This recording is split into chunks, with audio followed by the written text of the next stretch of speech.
So do you think that there are some trends out there that are non-obvious that you're missing, that maybe if you had a process or a system or maybe even a smart friend that could help you find them, you might be able to stay ahead of your competition? Well, the good news is you absolutely can.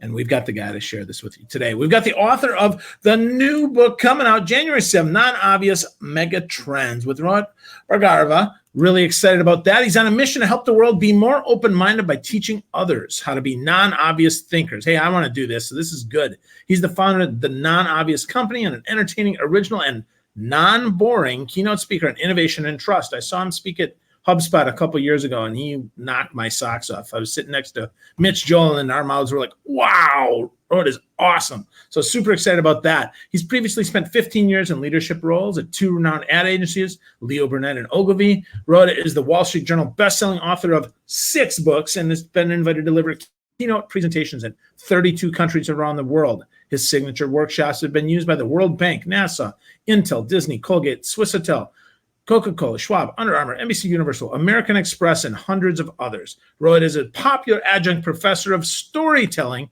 at Georgetown University and also writes a monthly column for GQ magazine in Brazil. He believes in listening before talking, and his friends and clients always describe him as a nice guy. Super excited that he's here. What's up, Rohit? How are you, buddy? I'm great. Thank you for that awesome bio and for reading all of it.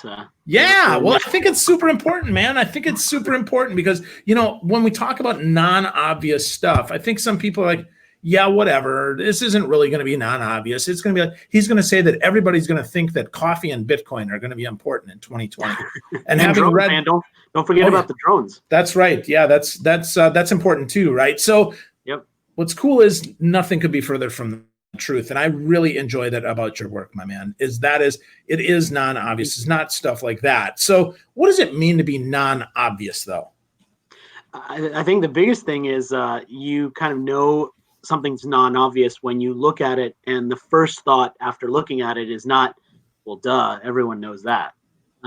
You kind of recognize that, oh, that's an interesting idea. Like I hadn't thought about it in that way, or I hadn't put those pieces together exactly like that before. And that's really what I try and go for when it comes to publishing some of these trends and some of these insights. I don't want to say the same thing as everyone else. And frankly, it's a lot of pressure on me, right? Because if you call a book non-obvious, like you better live up to that. Yeah, definitely. Well, it's a lot of work. And I have to say, as we're getting going here, one of the most interesting things is that you actually teach us in the book how to be non-obvious. So step us through that a little bit so that we can understand how we can be more non-obvious. And then we'll talk about some of the trends. Yeah, one of the big things that I tell people is non-obvious thinking comes from seeking outside information, outside of your expertise, outside of what you're interested in, outside of your gender and like your background. And so I really encourage people to forget the algorithm, to get outside of the algorithm. Because the problem is for a lot of us, like we're served up what the algorithm thinks we're going to be interested in. And therefore, it just reinforces our same point of view, and we become more narrow-minded, even though we don't think we are becoming more narrow-minded. And so for me, like I advise a lot of different things to try and get yourself out of that. So for example, one of them is buy a magazine that's not targeted at you. So if you buy a magazine that's for someone totally different, like I buy Teen Vogue magazine when it used to be in print, right now it's just digital, but I would buy Teen Vogue magazine, which is for 16-year-old girls. And when I read that, like I get a different point of view. I see products that I am unfamiliar with. I see celebrities that maybe I've never heard of. And so it forces me to get that outside perspective. I love that. So you're saying I shouldn't just get Ink and Fast Company and that's enough for an entrepreneur? Branch out. Yeah, that's what I'm saying. That's fantastic. I think that's really important. And one of the things that you talk about when you have the mindset is all about being curious, which I think is really important, right? Curiosity, Michael Gelb talked about this in his book about thinking like Leonardo da Vinci. If we go back thousands of years, curiosity is a key element. But what does curiosity mean to you, Rohit? So I think a lot of people will tell you curiosity means like asking questions and being inquisitive about the world. But I think we're already curious. We're already inquisitive about the world. And the problem is that we just give up on finding the answer, right? Because we're so used to getting instant answers, right? It's like, okay, Google, tell me like who won the Super Bowl in 1988. And you're like, okay, there's the answer, right? So like curiosity itself the idea that, I'm going to dig a little bit and actually figure out what the answer to this question is, like that's becoming this lost thing that maybe we don't have to do anymore, especially for our kids. And so a big part of curiosity to me is like, go and like find the answer yourself, like walk around without a map, like go and just get lost for a little bit. Like we could do that, but we don't because it's not convenient a lot of times. Oh, so convenience kills curiosity. I think that's kind of interesting. And I agree with you. I mean, I'll tell you the good news about me is I can't read a map, so I have to walk around lost a lot of times. So that really helps me. I mean, it's people around you are probably used to it by now. So it's good. It's part of your personality now. I think so, right? It really didn't serve me. I just want you to know that doesn't serve me in the military with a bunch of forward observers. So that's a little secret there. So, but I think that's so good because for sure, I do walk around with more wonderment because I'm not exactly sure where I'm going. And I'm a little bit directionally challenged. And that's probably being more nice to me than I need to be. But I know that absolutely does serve me because I see things that a lot of other people don't. And I think that's really, really important. So that's a big mindset thing that you talk about in the book. And I really like that. So let's talk about one of your big trends, though. One of the ones that I thought was most interesting is the one of amplified identity, which is really interesting. You talk about the truth about selfies. So let's talk about what does amplified identity mean and why is this such a big mega trend coming up in 2020 and beyond? Yeah, so selfies to start with get a bad rap because when we see people taking selfies, especially people who are younger than us, our immediate assumption is kind of the same as when we see anyone on the road driving faster than us, which is they must be an idiot, or they must have something wrong with them. And I think the truth about selfies is that there's a lot of actual research that points to this idea that was particularly when young people are taking selfies, like it's a form of developing your personality, which of course every teenager is doing and every young person's doing. And to some degree, like we're all doing that, right?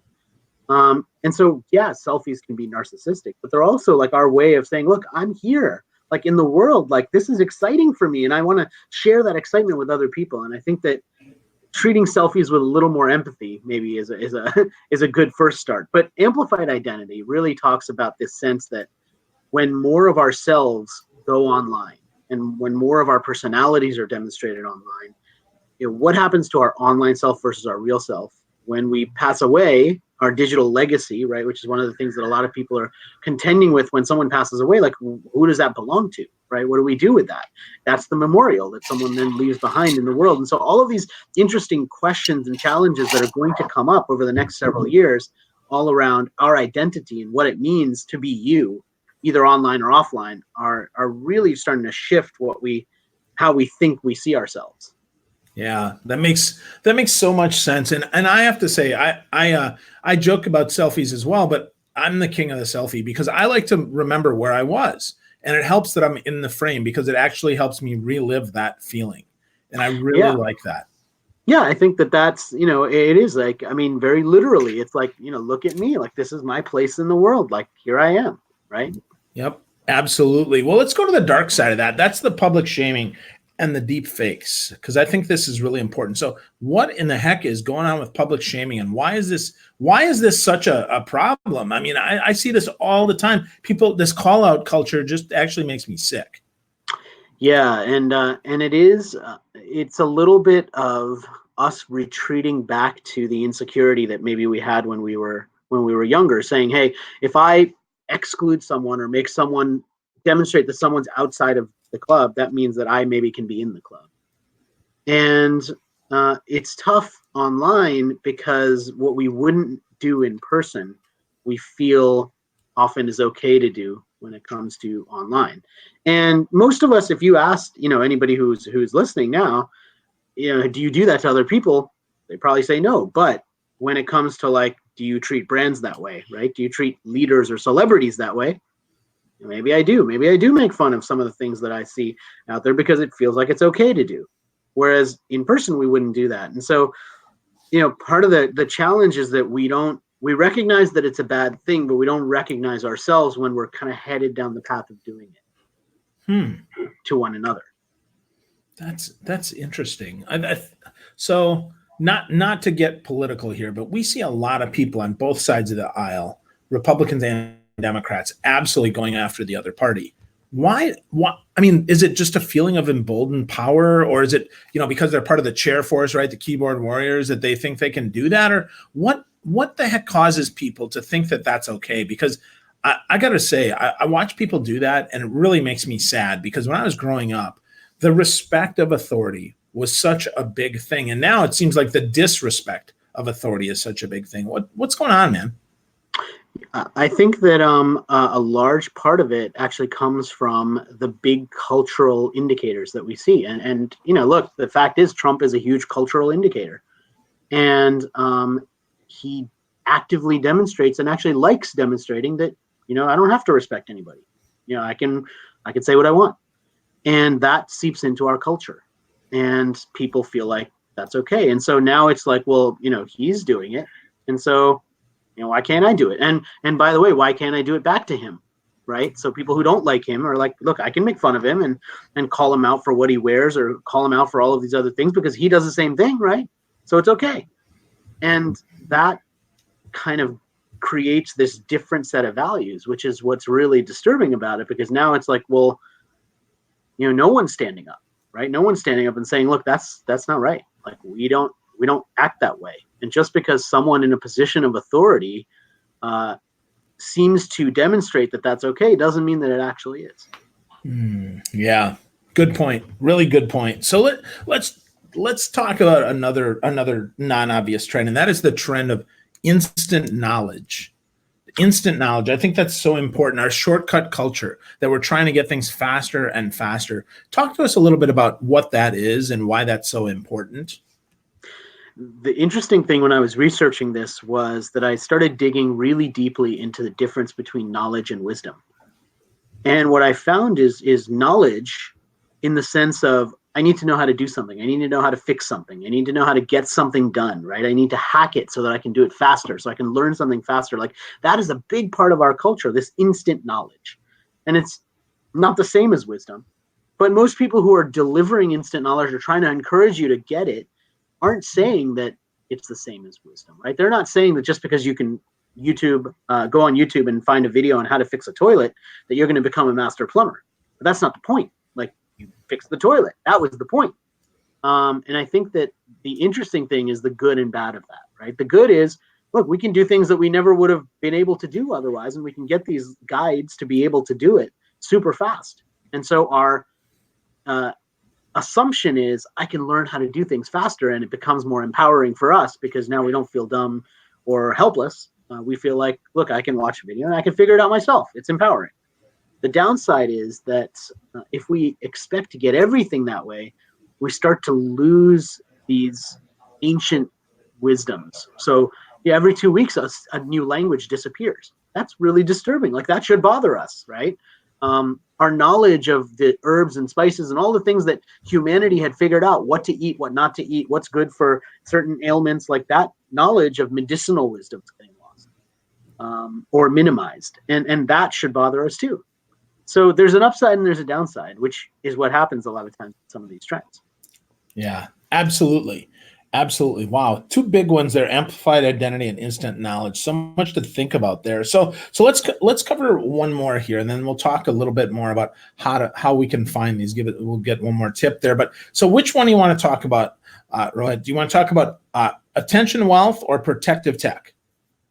Let's talk about protective tech. I think that's an interesting one. Awesome. So protective tech is the idea that there's more and more technology in the world that will either protect us from ourselves, make us healthier, protect our environment, and do it proactively. So there was some awesome examples of like self-healing airplane wings, for example, where like they make this material that if there's a micro fissure, like a micro crack in airplane wings, which this was kind of scary, but apparently that happens all the time. It's not enough of a crack for like the wing to fall off, but it's a micro crack. And they have this material now that once it detects the crack and it's exposed to air, it'll self-heal and self-fill itself. So they have that. They have like self-repairing concrete and like pavement. And so like all of this technology, right, to protect itself, to fix itself, which is really, really cool.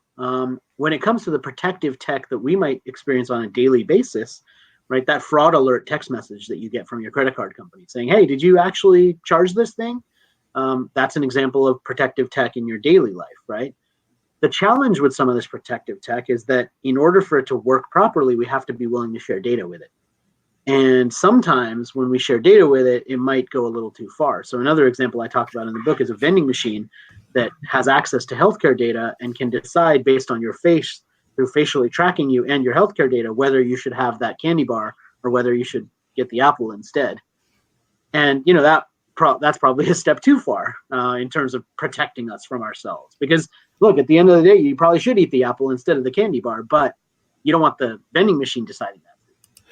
Yeah, yeah, that's kind of scary, man. I remember, gosh, 20 years ago when they had the old pizza delivery joke they'd call up and they determined based on your zip code and stuff that to eat that pizza would cost you $900 because of the health risk it would put you at. So that's fun, man. Yeah. That's really, really fun. Good to hear on protective tech. So if we look here, how do we put these into action? How do we actually use these mega trends so that they can help us power our business, power our lives, power our work? The best analogy, I think, is that the ultimate way to use a trend is the same way you'd use a spark to start a fire. Like, you can't just create a spark and say, okay, there's a fire. Like, you need some wood, you need something to burn, like you need a place to do it, right? But if you have those things, the spark is what you need in order to start the fire. And that's what a trend can do, right? So if you're trying to think of like, what should I do next with my career? Like, how do I make my product launch as successful as possible? How do I change the way that we're marketing or promoting what we do? How do we change our business altogether, like the business model that we operate under, right?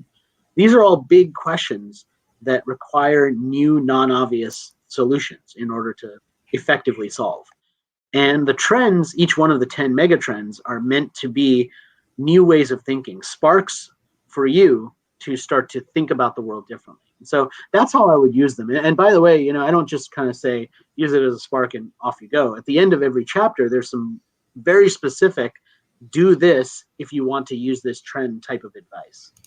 Yeah, I really do enjoy that about the book. It's very, very actionable. It's not just esoteric stuff, which is really fantastic. So the book comes out in just a couple weeks. But why is this Megatrends, Rohit? Because this is the 10th edition of this, right? So why is it you call this a Megatrend?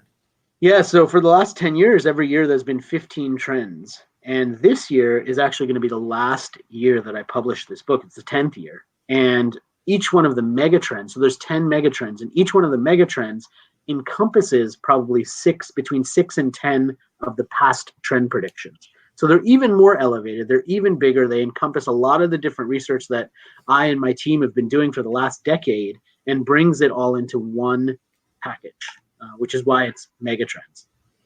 Fantastic. So folks, if you want to get a copy, you want to check it out a little bit, go to nonobvious.com/megatrends. If you want to connect with Rohit, check him out on Instagram at RohitBB. And you get the last word, my friend. What is one more thing that you'd like people to know or understand if they're going to learn more about megatrends or more about you?